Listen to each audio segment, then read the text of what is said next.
dulu terjadi di Aceh, terjadi di Tanjung Priok, di mana ada operasi militer yang mengakibatkan korban jiwa. Nah, itu negara langsung bertindak dan menyebabkan pelanggaran hak asasi manusia. Jadi pelanggaran HAM dapat terjadi karena negara membiarkan atau karena negara secara langsung melakukan. Tidak berarti kalau Anda melakukan pidana, Anda bilang biar aja kan negara yang bertanggung jawab. Kok bisa? Setiap individu memiliki tanggung jawab individunya sendiri ketika melakukan kejahatan pidana. Maka tugas negara adalah memastikan akuntabilitas hukum secara adil dan benar berdasarkan hukum yang benar. Mungkin demikian pengantar dari saya. Masih ada waktu 10 menit bagi yang mau bertanya. Ya, ya itu dulu Mas. Ya, silakan. Namanya siapa? Saya Paris. Mau tanya bagaimana cara Komnas HAM ini menjaga independensi Komnas HAM sendiri? Mungkin kita tahu lah kasus-kasus besar gitu beberapa tahun terakhir. Mungkin bukan hanya opini publik dan ya mungkin banyak pakar-pakar politik dan ataupun yang lainnya juga kadang mengatakan seperti itu. Ada isu-isu bahwasanya Komnas HAM digoda, ada bahwasanya Komnas HAM itu di apa ya, doktrin atau diintervensi gitu. Bagaimana Komnas HAM ini menjadi itu semua? Didoktrin oleh siapa? Ya, pihak yang terkait gitu. Contoh kan ya kita juga pasti ada tuh kayak misalkan statement-statement dari Pak Menteri atau siapapun bahwasanya untuk melindungi seseorang gitu. Nah, bagaimana nih Komnas HAM menjaga independensinya tersebut? Apakah dengan cara negosiasi dengan orang tersebut atau memang apa ya membuat statement di publik gitu agar publik mengetahui bahwasanya Komnas HAM ini bersifat independen? Yang pertama, secara normatif, secara peraturan perundang-undangan, independensi Komnas itu diatur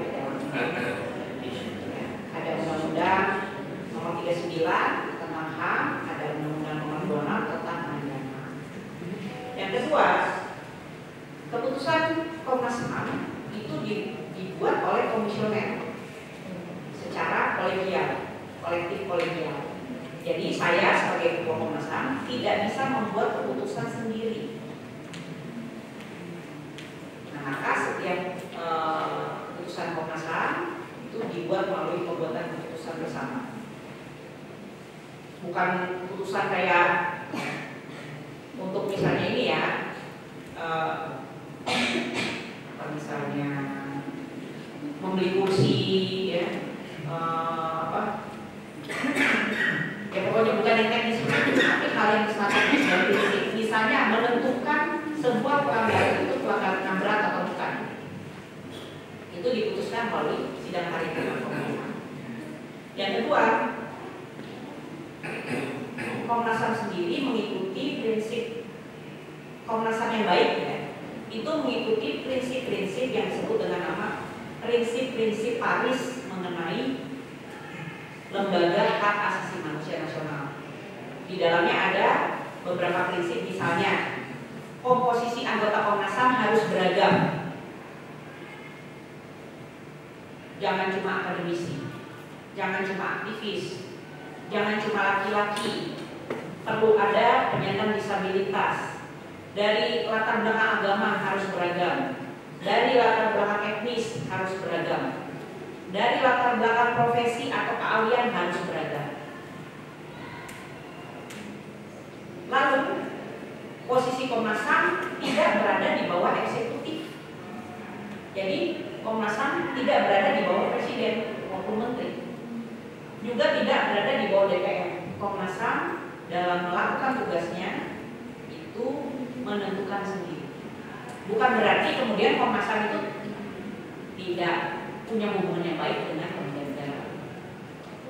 Tapi dalam mengerjakan tugasnya dia memiliki independensi. Jadi disitulah cara-cara atau prosedur-prosedur untuk memastikan bahwa Komnas HAM bekerja secara independen.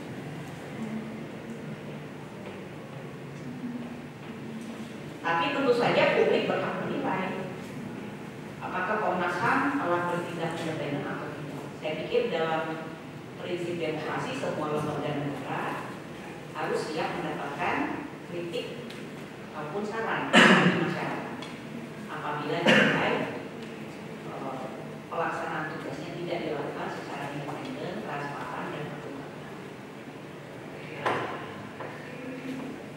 Yang lain? Yang sudah sini, ini udah semua, ada semua.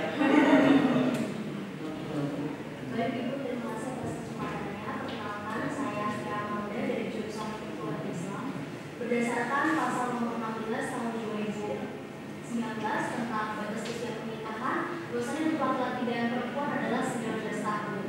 Namun pada kenyataannya Ibu, di daerah-daerah terpencil dan juga di daerah-daerah pesisir itu masih banyak orang tua yang melakukan praktik pernikahan pada anak, yang dimana menurut saya praktik pernikahan pada anak adalah pelanggaran hak anak, yang berarti juga pelanggaran hak asasi manusia. Pertanyaannya, bagaimana upaya Komnas HAM dalam menangani perkara tersebut? Terima kasih. Oke, baik. Tadinya saya mau presentasi tentang ini, tapi penghujung. Di Indonesia, dalam kurang lebih 20 tahun terakhir, kemarin itu peringatan 25 tahun reformasi. Nah, dalam 25 tahun orang banyak bicara reformasi nggak ada dampaknya, nggak ada perubahan. Kalau saya akan berpandangan itu nggak benar. Masih banyak persoalan di negara kita, ya. Ada persoalan HAM, korupsi, ya. Persoalan konflik masih ada. Tapi ada kemajuan. Setidaknya dalam soal pengaruh utama gender dan kesetaraan, ya. Dari segi hukum, ini sekali lagi Fakultas Syariah, Anda harus update hukum apa yang terbaru, hukum apa tentang gender dan perempuan, tentang HAM, tentang lingkungan, harus update. Begitu reformasi selesai terjadi 1998, kurang dari 5 tahun, kayaknya itu tahun 2004 ya, Susanti. Indonesia punya undang-undang pemilu, kan? Pemilu pertama yang diadakan multipartai dan memasukkan aturan mengenai kuota 30% calon legislatif perempuan. Sebelumnya nggak ada, sebelum reformasi nggak ada. Ada kemajuan. Kemudian tahun 2009, menjelang 2009, Indonesia menetapkan undang-undang mengenai penghapusan kekerasan dalam rumah tangga, domestic violence.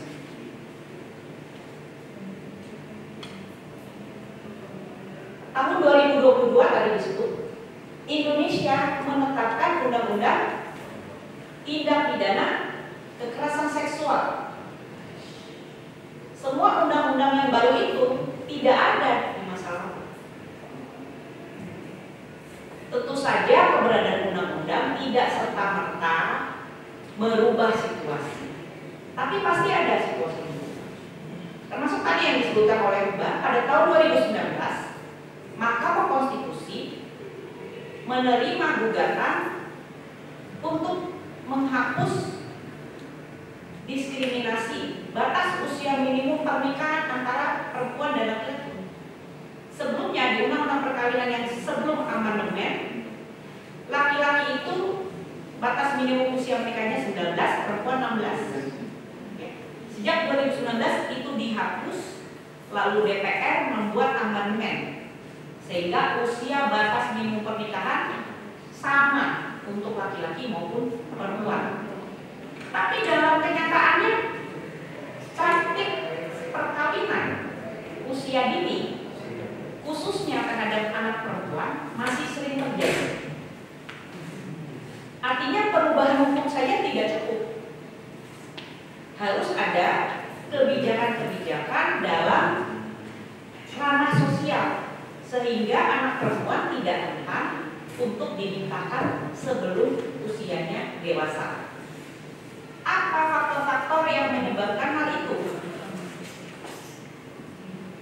Salah satu faktor yang paling besar adalah kemiskinan. Menikahkan anak perempuan dinilai meringankan beban keluarga karena dia dikirim ke keluarga suaminya. Selain faktor kemiskinan, ada juga faktor nilai-nilai yang bias gender atau timpang yang melihat bahwa hakikat perempuan adalah menikah. Jadi tidak perlu sekolah tinggi-tinggi karena dia tidak akan diproyeksikan menjadi manusia yang mandiri. Itu juga ada faktor kultural ya.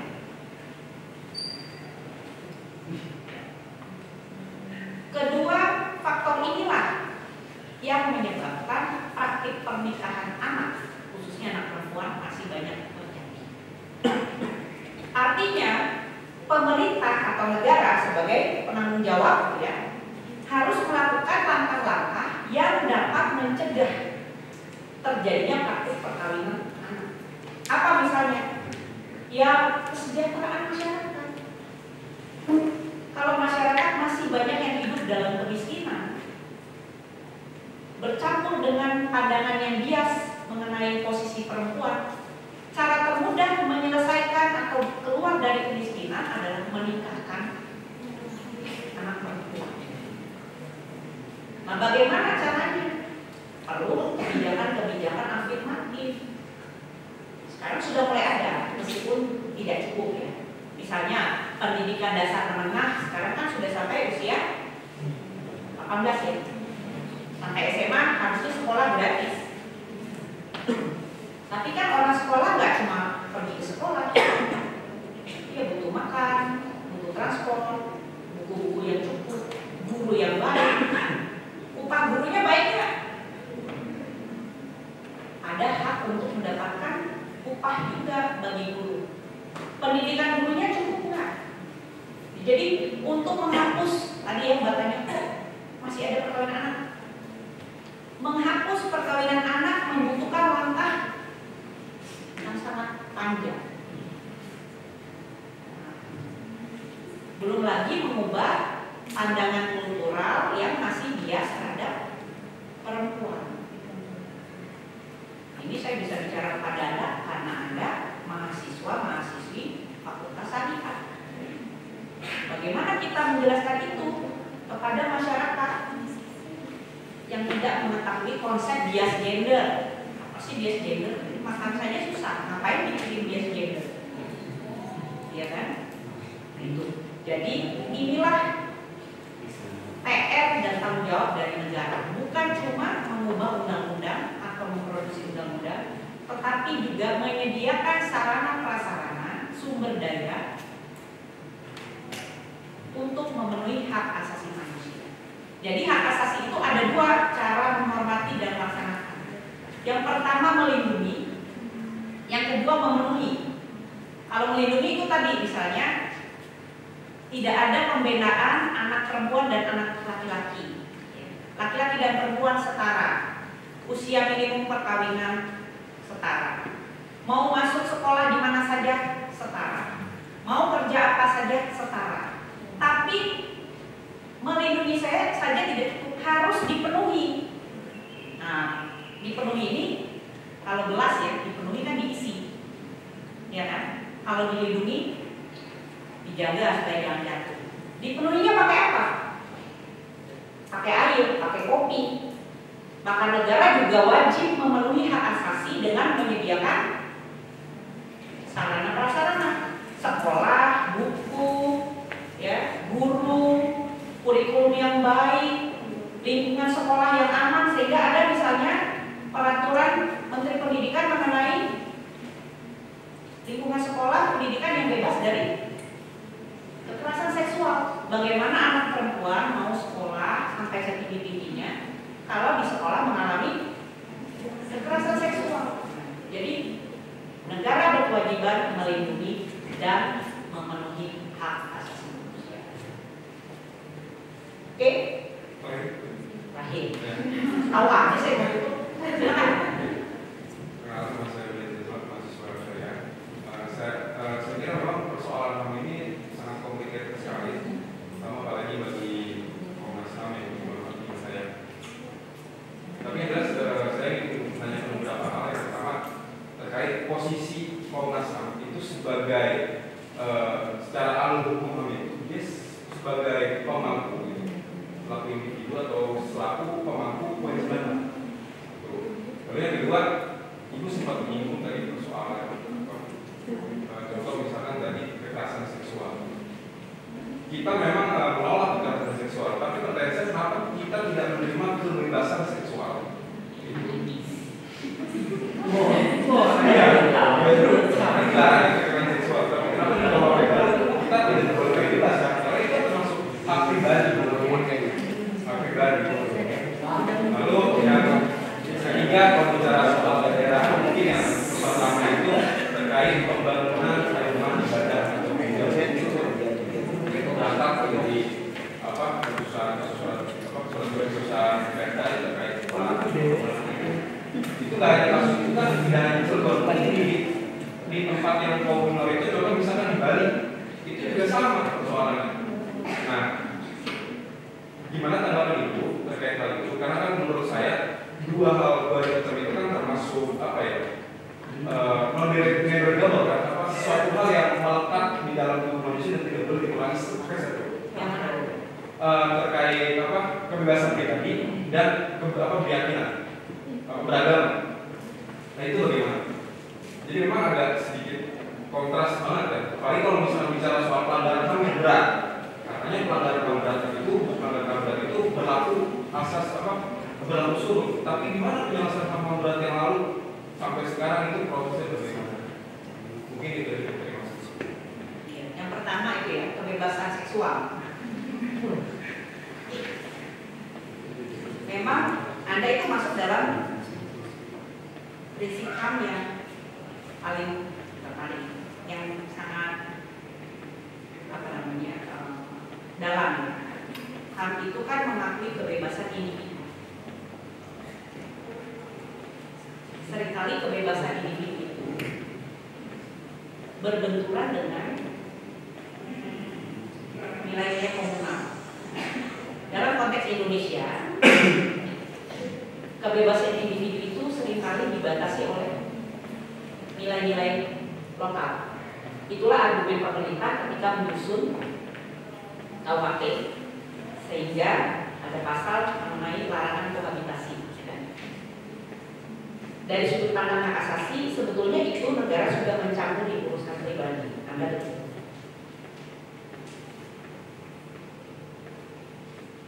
sebaliknya, Undang-Undang TPKS itu adalah bentuk perlindungan terhadap kebebasan individu. Ya. Karena seksualitas itu individual, ya kan? Itu kan privasi. Kalau seseorang memaksakan tindakan seksual kepada orang lain, maka itu adalah paksaan terhadap yang lain.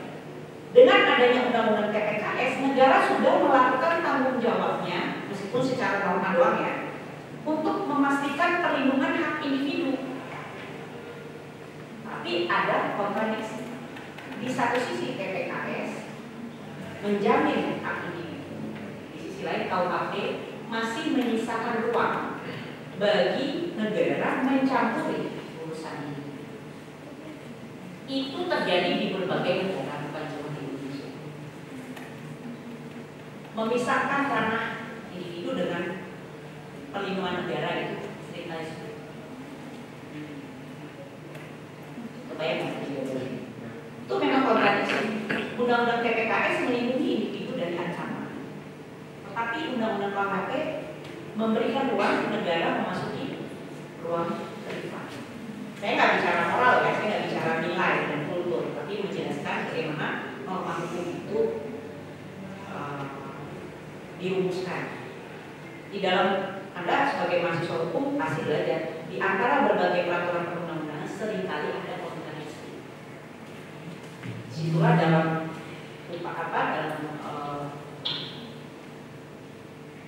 dalam pembentukan hukum juga ada yang namanya harmonisasi peraturan perundang-undangan. Seringkali nilainya sebenarnya kurang. Nanti juga dalam pelaksanaannya akan rumit lagi. Mengukur kohabitasi itu seperti apa? Apa yang disebut kohabitasi? Indonesia punya beragam kultur di mana pernikahan, perkawinan, hidup bersama itu bisa diatur dengan tradisi atau praktik-praktik lokal. Itu nanti akan sulit untuk menegakkan pasal tersebut. Belum lagi kalau kita bicara hukum punya orang-orang yang menegakkan hukum bisa seringkali punya kepentingan. Tapi itu memang berpotensi sangat. Nah yang kedua tadi apa ya? Pembangunan rumah ibadah. Ya pembangunan rumah ibadah itu begini. Negara berhak membuat aturan mengenai tata cara pendirian rumah ibadah. Agar negara menjamin tidak ada diskriminasi, maka aturan itu tidak boleh mendiskriminasi salah satu kelompok ataupun agama. Nah, dalam konteks Indonesia, kebijakan itu kan menyangkut manusia. Yang melaksanakan kebijakan itu siapa? Manusia. Jadi kalau peraturan itu memberikan ruang subjektivitas, maka pendirian rumah ibadah seringkali menimbulkan pertikaian atau sengketa. Ya betul, tidak cuma terjadi di Cirebon, terjadi juga di daerah lain. Nah disitulah negara wajib menjamin hak setiap warga negara untuk melaksanakan ibadah. Sementara itu sekali lagi norma hukum saja tidak cukup. Masyarakat sendiri juga harus memiliki budaya atau kesadaran hak asasi manusia.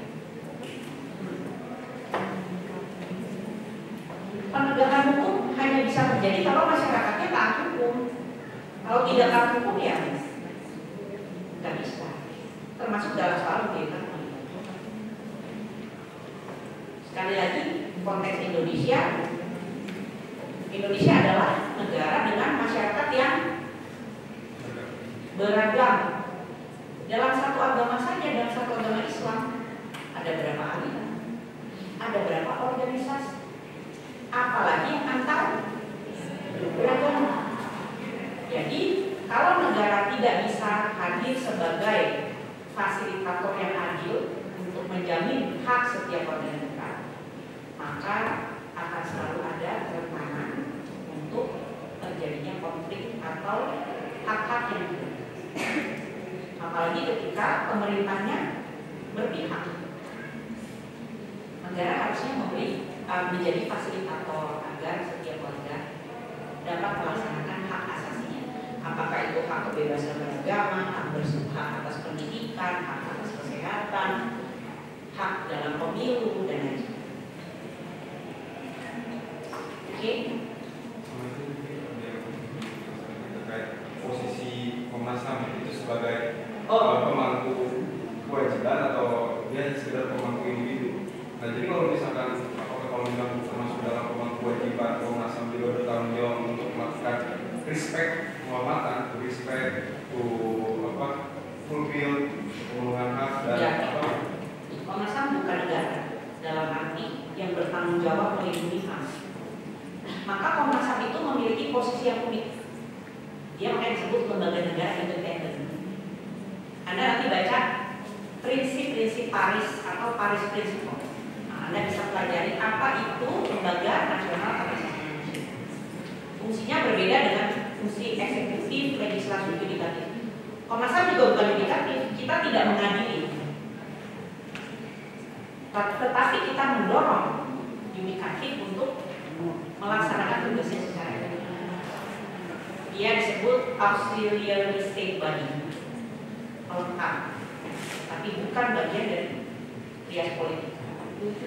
Unik.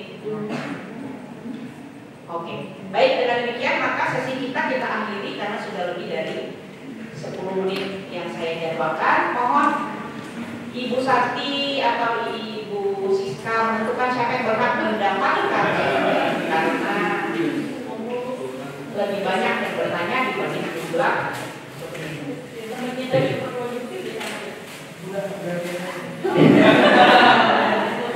Yang kedua dari satu ya, supaya satu dari jadi kebawah. Oke, terima kasih teman-teman sekalian. Selamat belajar menjadi ahli hukum yang memajukan dan melindungi hak asasi manusia.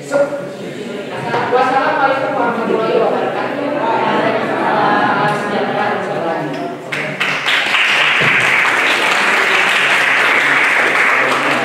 Baik, terima kasih kami ucapkan kepada Ibu Ketua Komnas HAM Republik Indonesia atas paparan dan sharing-sharing yang akan disampaikan kepada kita semua. Berakhirnya sesi Ibu Ketua Komnas HAM menandakan juga berakhirnya sesi kita pada sore hari ini, dan mengucapkan terima kasih banyak kepada seluruh mahasiswa Fakultas Syariah yang sudah mengikuti kuliah bersama Ketua Komnas HAM Republik Indonesia. Demikian kita akhiri dengan membaca ayat Alhamdulillah.